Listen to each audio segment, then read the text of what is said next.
mga Kingston, Atras Carbon, Cebu City, May 27 year 2024. Simple si Bogad, kanatay.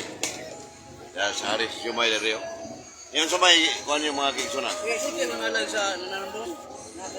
Nasir Galion, si Sans, Brad Lino, Brad si Salvador, si Brad Juan, Jeffrey, Roger hindi? Roger sa ito rin. Sabi lang hindi, Haris sa Jumay, Jeffrey Kilusa. Habing inerbe ang tukar. Era supply. Kantahe, Jikiyo. Dahil sa English. Saya pengutan na, sunod to Jikiyo. Brad. Bayan na ning pangutana muna ang dako kay issue ron sa Safe Days Pilipinas. Ipo sa nasyonal. So, ang pangutana, maka-experience ba rin kamatayo ng itawag na itong divine person? DYD. Nindot kayo yung pangutana. Ang divine person, sumala sa Catechism of the Catholic Church number 525 nga the little child, God eternal. Sa ito pa, ang little child, second divine person man na.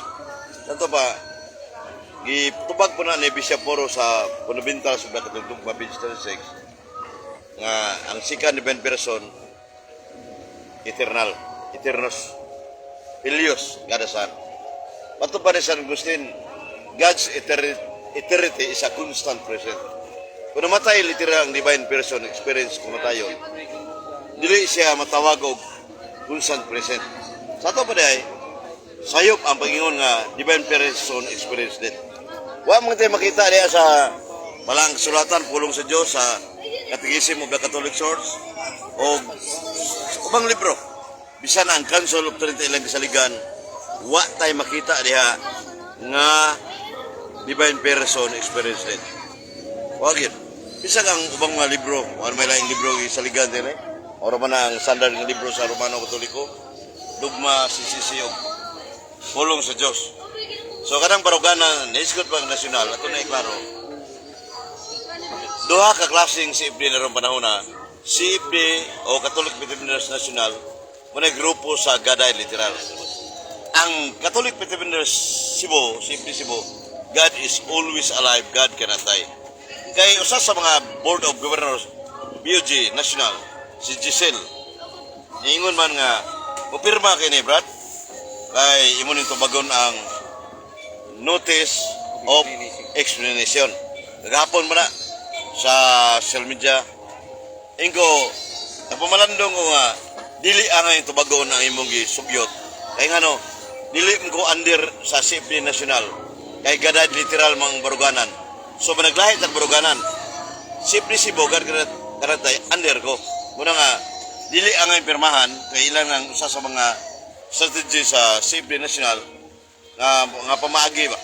So muna nga, usak ka na kong sayop, niya matuba ni Bradsok Fernandez kanina ang ingon. Di ba Bradsok na ama sa suknaan sa Archdiocese of Cebu? Nakatatak nito suknaan, ang God died literal, supak sa dugma. Tinawag yun. Kaya supak sa dugma, usak ka na kong irihe, ang manudlo na matay ang pagkatao, dungan ang pagka-Diyos, ipirmahan ni Aneng Colonel Vidal with Bradshaw, Brad Adam, ana. So muna nga, ang explanation, sayop yun ang baruganan, gaday literal. Ikaw, Brad Jekio, imong pahayag. Akong pamahayag kanang ilang pag-ingon nga ang Diyos namatay, kanang divine, second divine person namatay. Mga man ang Diyos. Kanya, iman nga kanang ila, kinahanglan litra por litra, yun. Anya karon wa may mabasa nga ang Dios, ang Dios namatay. Wa man yun. Pero ingon sila namatay jud kuno ang Dios. Pero ang kapangutana, nabanhaw ba ang Dios? Aron timaan nga kini namatay kay ang kanang pagkabanhaw, mo na timaan nga namatay ang Dios. Ano pa? Ang Dios, kung kay mabasa nga ang Dios namatay, nabanhaw, nagpasabot na nga namatay gyud. Nakaroon may mabasa nga ang Dios nabanhaw. Sa ito pa nagpabilin. Muingom sa Jikyo, kinsa mo nabanhaw de? Diyos to dili. Tanawa. Mo nila. Wala lagi mabanhaw ang Dios. Way mabasa nga ang Dios nabanhaw. Anya litra ka na inyo ha. Isa to pa, hantod karon patay na kay imo mo namatay ang Dios. Nyawa man mabanhaw. Isa to pa nagpasabot, ang Dios wa di mamatay ngano man kay wa man mabanhaw. Anya karon, ngano nagsige mamugsimba ng Dios nga wa man mabanhaw inyong Dios sige nag wa hantod karon wa mo gi mabasa na ang Dios namatay. Ha? Mo nang nagbuhat-buhat mo inyo diha aron ang Dios namatay, nagbuhat mo doktrina nga ang Dios namatay. Unya, wa gyud mo magbuhat diha nga ang Dios nabanhaw. Ilamang Ano, ano doon man lang tayo jikyo mabasa. nga.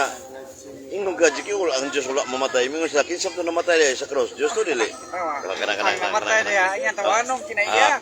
Kay kan moingon ka pagka Dios, iya nang nature ng anaa ni Kristo. Sa to pare jikyo subject ang nature ni. Pwede sa Doon ay duha ka nature diha ni Kristo. Una, ang moingon kag nature dili mamatay, gusto na sa iya nang Diyos nun nga kinaiya. Nature sa Diyos dili mamatay. Mo na gusto na imong giingon nga ang nature dili mamatay. Gusto na kay sa Diyos mo na. Pero moingon kag ang kanang ang namatay diha ang tawhanon, gusto sa nang ano man kay ang tawhanon, mo may namatay, dili mo na ang mong pagka-Dios. Sa to pa duhay kinaiya niya. Doon na namatay nga kinaiya, doon na si wa mamatay nga kinaiya. Sa to pa, duha, kanya karon ang wa mamatay nga kinaiya, mo na nagbanhaw siyang tawhanong kinaiya. Ingugod siya, kay naaram na niya diha sa usa ka Kristo, naaman ang usa. Ingon si Kristo gyud po itong makita na ingon nga ako kining banhawon. Sa to pa iyang banhawon, siya mo kay namatay. Dili, ang iyang ikaduhang kinaiya mao'y namatay.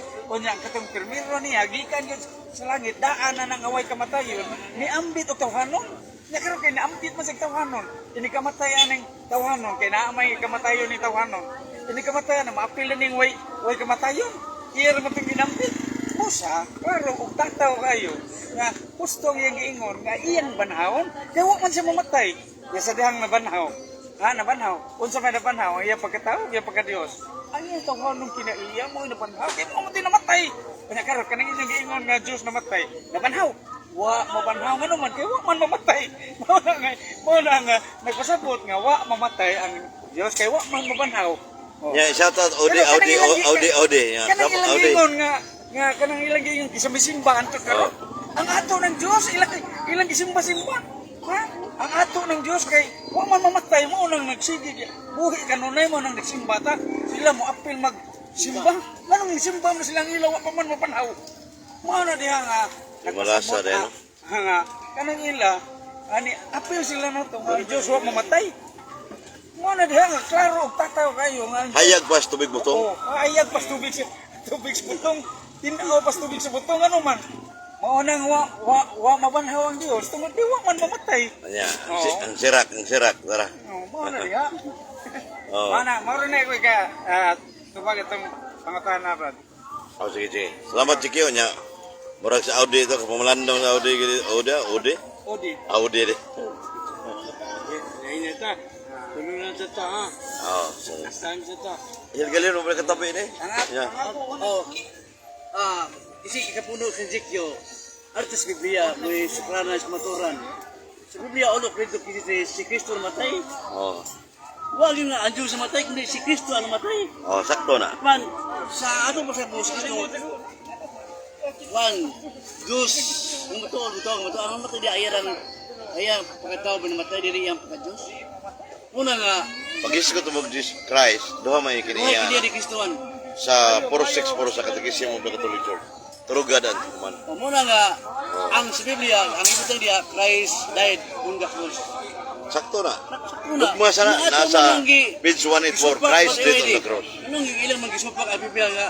Di malas sa mga sipdiha. Muna nga, ang ilahang barundo, wa gis Biblia, iwede. Wala gyud. Biblia. Uwas Biblia, yan na tinod. Yan na siya wa, no? Yaw, anak kay. Yaw, anak din yes Ginoo. Tinubos ka mo ilang pati yun? Mo lagi. Iya siya wa jik no ang kada literal. Ha? Iya siya wa kada. Ako lang isabot nga. Dohar yun eh. Dunay ka nang iya sa Dios, dunay iya sa yawa. Kung ang Dios imong kontra, kauban mo sa yawa. Oh, Kauban sa yawa. Nganong imo magkutrabaho ng Dios. Ano mo mong patyon? Pati ang Diyos. Kung nahigugma ka sa Dios, ha? Kung nahigugma ka sa Dios, ayaw patyon. Ha?